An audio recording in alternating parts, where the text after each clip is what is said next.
صلى الله على محمد صلى الله عليه وسلم. Chapter on the Ghazwa of Tabuk, which is also called Ghazwa Al-Usrah, that is, the Battle of Hardship. Narrated Abu Musa, may Allah be pleased with him, my companion sent me to Allah's Messenger, peace be upon him, to ask him for some animals to ride on, as they were accompanying him in the army of Al-Usrah, and that was the Ghazwa, Battle of Tabuk. I said, O Allah's Prophet, my companions have sent me to you to provide them with means of transportation. He said, By Allah, I will not make you ride anything. It so happened that when I reached him, he was in an angry mood, and I didn't notice it. So I returned in a sad mood because of the refusal of the Prophet, peace be upon him, and for the fear that Prophet, peace be upon him, might have become angry with me. So I returned to my companions and informed them of what the Prophet, peace be upon him, had said. Only a short while had passed when I heard Bilal calling, O Abdullah bin Qais. I replied to his call. Bilal said, Respond to Allah's Messenger, peace be upon him, who is calling you. When I went to him, that is, the Prophet, peace be upon him, he said, Take these 2 camels tied together, and also these 2 camels tied together, referring to 6 camels he had bought from Sa'd at that time. The Prophet, peace be upon him, added, Take them to your companions and say, Allah, or Allah's Messenger, peace be upon him, allows you to ride on these, so ride on them. So I took these camels to them and said, The Prophet, peace be upon him, allows you to ride on these camels, but by Allah, I will not leave you till some of you proceed with me to somebody who heard the statement of Allah's Messenger, peace be upon him. Do not think that I narrate to you a thing which Allah's Messenger, peace be upon him, has not said. They said to me, We consider you truthful, and we will do what you like. The sub-narrator added, So Abu Musa proceeded along with some of them till they came to those who have heard the statement of Allah's Messenger, peace be upon him, wherein he denied them some animals to ride on, and his statement, whereby he gave them the same. So these people told them the same information as Abu Musa had told them. Narrated Sa'd, Allah's Messenger, peace be upon him, set out for Tabuk, appointing Ali as his deputy in Al-Madinah. Ali said, Do you want to leave me with the children and women? The Prophet, peace be upon him, said, Will you not be pleased that you will be to me like Harun, Aaron to Musa, Moses? But there will be no prophet after me. Narrated Safwan bin Ya'la bin Umayyah that his father said, I participated in Al-Usrah expedition, that is, the Ghazwa of Tabuk, along with the Prophet, peace be upon him. Ya'la added, My participation in that Ghazwa was the best of my deeds to me. Ya'la said, I had a laborer who quarreled with somebody, and one of the 2 bit the hand of the other. Although, the sub-narrator said, Safwan told me who bit whom, but I forgot it.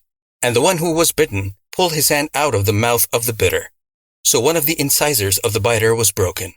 So we came to the Prophet, peace be upon him, and he considered the biters for Allah's forgiveness for them, and left the secrets of their hearts for Allah to judge. Then I came to him, and when I greeted him, he smiled a smile of an angry person, and then said, Come on. So I came walking till I sat before him. He said to me, What stopped you from joining us? Had you not purchased an animal for carrying you? I answered, Yes, O Allah's Messenger. But by Allah, if I were sitting before any person from among the people of the world other than you, I would have avoided his anger with an excuse.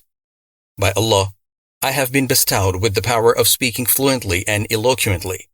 But by Allah, I knew well that if today I tell you a lie to seek your favor, Allah would surely make you angry with me in the near future. But if I tell you the truth, though you will get angry because of it, I hope for Allah's forgiveness. Really, by Allah, there was no excuse for me. By Allah, I had never been stronger or wealthier than I was when I remained behind you. Then Allah's Messenger, peace be upon him, said, As regards this man, he has surely told the truth. So get up till Allah decides your case. I got up, and many men of Banu Salama followed me and said to me, By Allah, we never witnessed you doing any sin before this. Surely, you failed to offer excuse to Allah's Messenger, peace be upon him, as the others who did not join him have offered. The supplication of Allah's Messenger, peace be upon him, to Allah to forgive you would have been sufficient for you. By Allah, they continued blaming me so much that I intended to return to the Prophet, peace be upon him, and accuse myself of having told a lie. But I said to them, "Is there anybody else who has met the same fate as I have?" They replied, "Yes, there are 2 men who have said the same thing as you have, and to both of them was given the same order as given to you." I said, "Who are they?" They replied, Murara bin al-Rabi' al-Amri and Hilal bin Umayyah al-Waqifi. By that, they mentioned to me 2 pious men who had attended the Ghazwa battle of Badr, and in whom there was an example for me. So I did not change my mind when they mentioned them to me. Allah's Messenger, peace be upon him, forbade all the Muslims to talk to us, the 3 aforesaid persons out of all those who had remained behind in that Ghazwa. So, we kept away from the people, and they changed their attitude towards us, till the very land where I lived appeared strange to me as if I did not know it. We remained in that condition for 50 nights. As regards my 2 other fellows, they remained shut in their houses and kept on weeping. But I was the youngest of them and the firmest of them. So I used to go out and offer the salah, prayers, along with the Muslims, and roam about in the markets. But none would talk to me, and I would come to Allah's Messenger, peace be upon him, and greet him while he was sitting in his gathering after the salah, prayer, and I would wonder whether the Prophet, peace be upon him, did move his lips in return to my greetings or not. Then I would offer my salah, prayer, near to him, and look at him stealthily. When I was busy with my salah, he would turn his face towards me. But when I turned my face to him, he would turn his face away from me.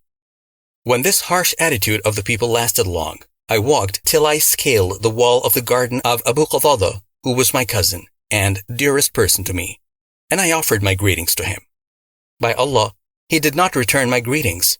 I said, "O Abu Qatada, I beseech you by Allah, do you know that I love Allah and His Messenger, peace be upon him?" He kept quiet. I asked him again, beseeching him by Allah, but he remained silent. Then I asked him again in the name of Allah. He said, "Allah and His Messenger, peace be upon him, claim as invalid. That is, the biter did not get a recompense for his broken incisor." The Prophet, peace be upon him, said, "Should he leave his hand in your mouth so that you might snap it, as if it were in the mouth of a male camel to snap it?"